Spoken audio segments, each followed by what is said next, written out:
Je suis M. Bertrand Tchapoua, ancien cadre responsable du SDF à Douala 3e. Je réside aux États-Unis depuis environ 10 ans aujourd'hui. Je vous ai souvent vu prendre des positions toujours habillées en tenue du SDF.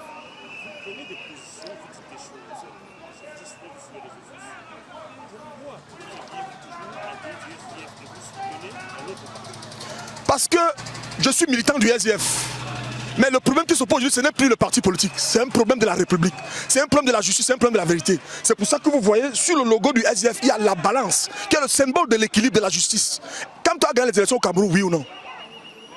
En dehors de M. Kamto, quel est le candidat qui était à l'élection présidentielle qui a déclaré qu'il a gagné? Mais M. Biya n'a jamais dit qu'il a gagné.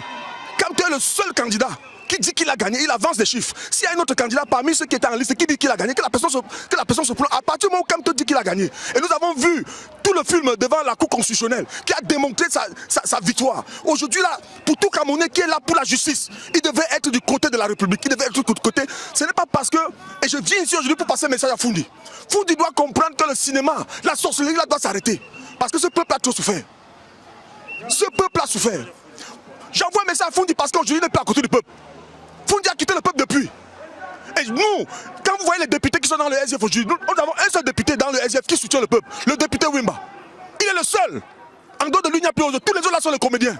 Et c'est pour cette raison que moi, je ne démissionne pas le SDF, je reste dans le SDF parce que je pense que le SDF nous a utilisés, le SDF nous a employés, le SDF nous a abusés et nous allons rester dans le SDF, nous allons nous battre pour dire à Foundi et tes amis que le SDF c'est notre parti, nous tous. Ce n'est pas les propriétés. Alors, quelle portée cela a pour vous ce rassemblement à l'appel devant l'ambassade de France à Washington? Je tiens d'abord à vous dire que ça a été mon vœu depuis longtemps. Et j'avais toujours dit lors des réunions avec nos camarades ici que nous devrons frapper parce que la France, c'est le problème de l'Afrique. Nous sommes en face d'un serpent qui a la queue au Cameroun et la tête est à Paris. Voilà le problème de l'Afrique. Il ne faut pas que les gens se trompent. Et c'est pour ça que je profite encore de votre antenne pour lancer l'appel à tous les combattants, à tous les Camerounais. Que Paul Biya va tomber, mais le plus dur, ça sera l'appel Paul Biya. Le vrai combat doit commencer quand Paul Biya tombe. Et nous devons être debout. C'est là où tous les Camerounais doivent être debout. Parce que si nous ne sommes pas debout, et que nous remettons le pouvoir, que ce soit à Kamto, à n'importe qui, avec les mains enchaînées comme Paul Biya aujourd'hui, le Cameroun ne sera pas libre. C'est pour ces raisons que nous, qui avons été dans la bataille depuis 90, que nous avons eu l'opportunité d'être à l'école de Félix, de l'UPC, à l'école de Ndiasse Mathieu, de Simo, de tous les patriotes UPCistes. On a compris où il y a le problème. Et c'est là où il faut toucher. Alors, nous croyons que Paul Biya a les mains enchaînées. Effectivement, Paul Biya n'est pas libre. Il y a beaucoup de choses que Paul Biya ne fait pas parce qu'il veut. La preuve aujourd'hui, si Kamto est en prison, ce n'est pas Paul Biya qui ferme Kamto. Là-bas, c'est les Français. Je suis désolé.